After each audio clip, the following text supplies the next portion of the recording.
Hi, everybody. Sam here. I am so excited to be here with my friend Nika. We've been having a fun conversation before I hit record, and y'all just have no idea. This woman is fire, and I'm so glad to have her as a guest on the micro interview series. If you are new to Safe Heart Connections, we're so glad you found us. If you've been here for a while, we are glad you came back. And so Nika and I are going to have a little bit of a conversation. I believe that you can create any life or business that you love one choice at a time. And maybe something we talk about today will be something that give you information that you can then implement in your life to make your life or business better. So Nika, as we begin, would you like to just share with everybody what I like to call your superhero origin story, how you got from where you are to where you are now?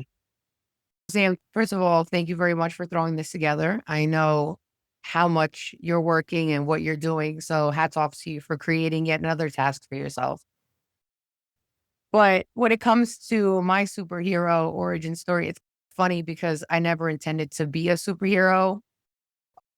My goal was just to survive.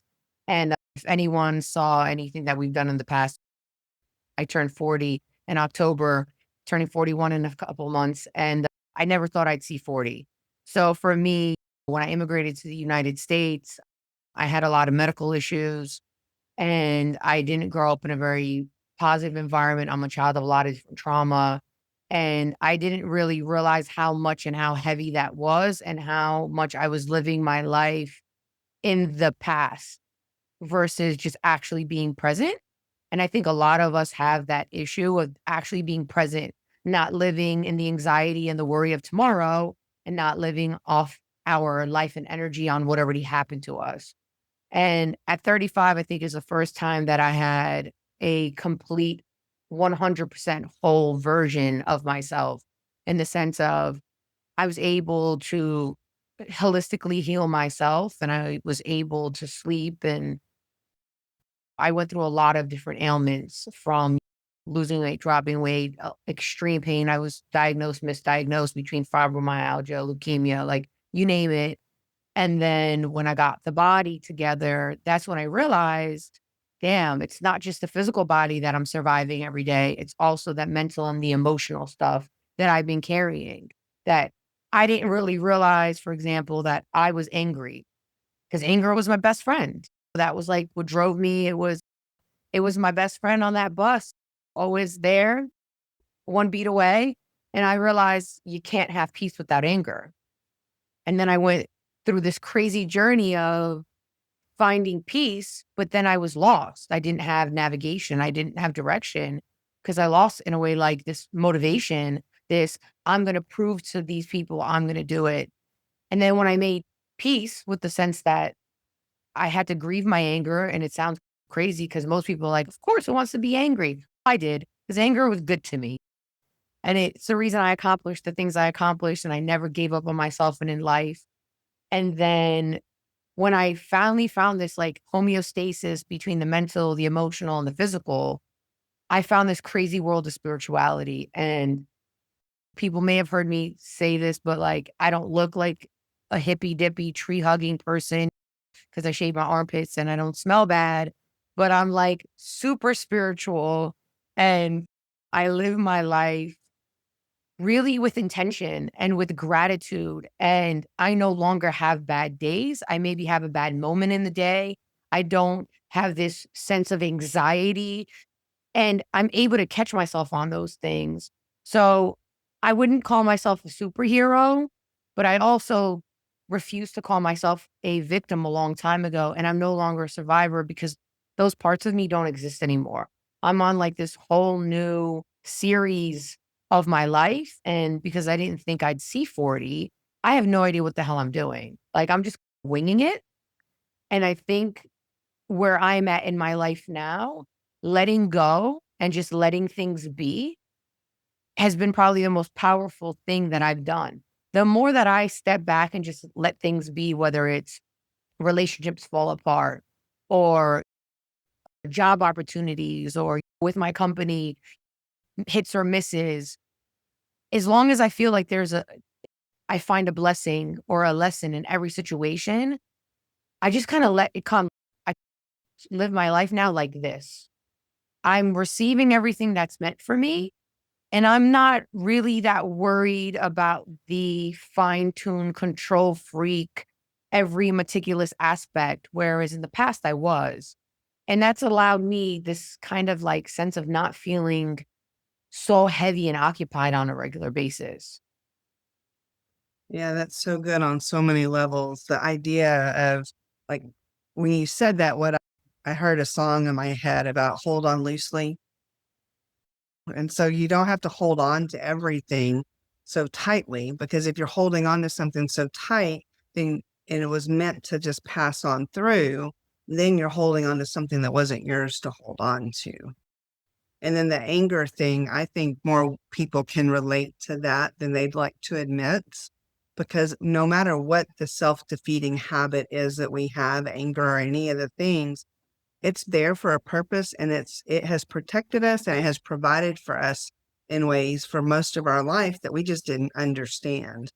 But when you get to the other place where you feel the peace, when you feel that peace and you start to say, oh, wait, this is good, then I wouldn't want to go back to the anger, right? And for me, it was self-hate. And so once I started to create a life I loved and I experienced what that was like, and I worked so hard to get that peace and to get that life and to know that my voice matters. I tell women all the time, your voice matters. The world needs you and you are loved. And so am I. Right? And so once I felt that, it's like, there's no way I'm going back to that other thing, that other life. It served me for the time I had it, but that's not mine. And yeah, so I think your story is very relatable, even if it's in different aspects with the women listening.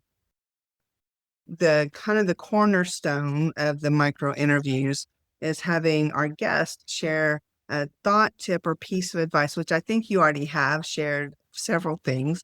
But if you could share just one thing that maybe would benefit everybody listening or watching to improve their life in some way, do you have something you'd like to share?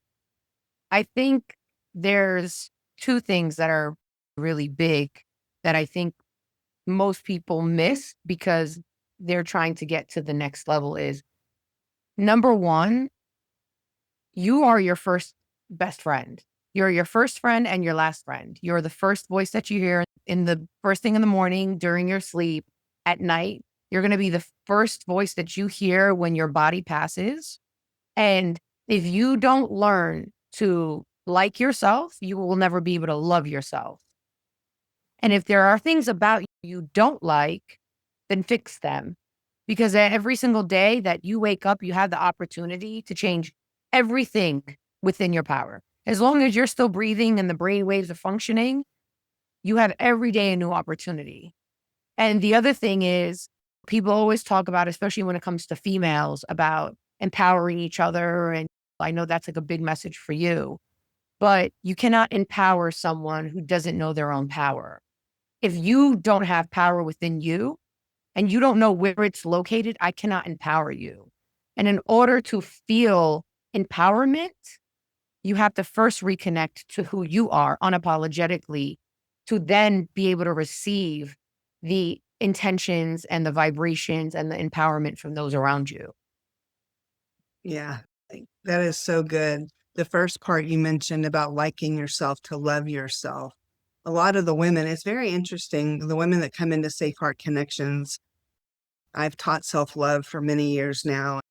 And it used to be when I first created Safe Heart Connections, it's hard to believe it's going to be 10 years old in 2016, 2026. I started in 2016. And when I first started it, it was to help women who had identified one or more areas that they needed to improve on in their life, or whatever it was, it didn't matter. And then I got to the place where I recognized that almost everybody, no matter what their core issue they thought was, it was really a self-worth issue, which was tied to self-love, which is how I pulled that in. And, and now I teach overflow, of creating a life you love so much that you give out of the overflow. And it's very interesting to me that the women that come into Safe Heart Connections, and I ask them about how well do you love yourself on a scale of 1 to 10, or what do you think about self-love? And they all think they love themselves, which is great to think it. But then I ask them some deeper questions about what their life looks like. And it's very clear that they say they love themselves, but their actions don't indicate that's true. And so, go ahead. So I think a big reason as to that is because let's be honest, right? Like we're all tied to our phones. The amount of hours that most people spend just scrolling on social media, there is this disingenuous trend of catchphrases and movements of I love myself. How the hell can you love yourself if you don't know yourself?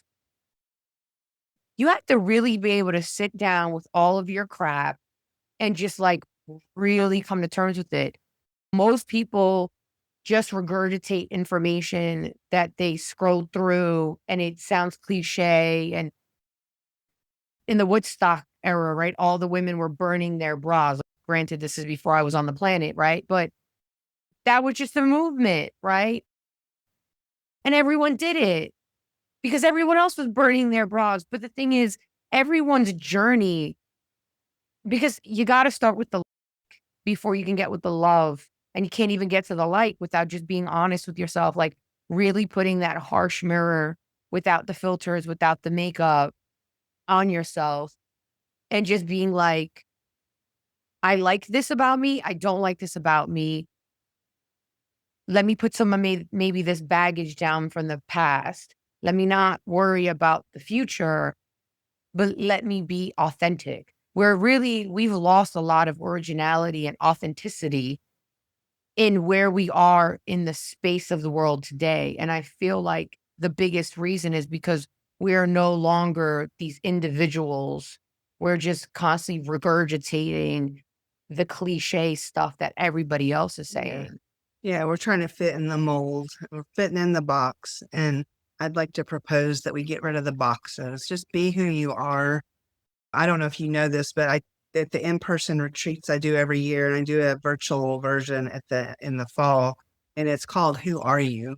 And we actually go through a process to learn who you are, what matters to you most, why it matters that you show up in the world the way you were meant to, what it's going to cost you in the world if you don't show up that way, and a 90-day action plan to implement. Because what you said, the beginning of everything is knowing who you are. And if you don't do that, then you're not going to get to the place of being able to do anything else. And yeah, so Nika, I want to make sure that I'm going to have all the links for anybody that's watching or listening to be able to click through to you. You are in Safe Heart Connections in the community. So if somebody was watching this and they were interested in connecting with you a little bit more, I want to make sure that they know that they can connect with you. And you give just a 1 or 2 sentence about actually how you coach and what you do. So somebody's watching, they're like, I might want to connect with her because of that. Just high level, what it is that you're doing. I'm an intuitive integrative wellness life coach. It's a mouthful for basically saying, I am not here to heal you, but I'm here to help you heal yourself.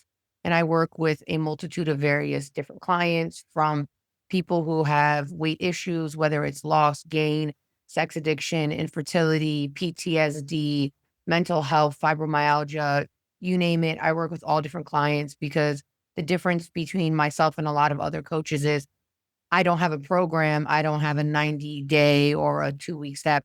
Every single thing is customized for every single client that I'm working with, and therefore so is my approach.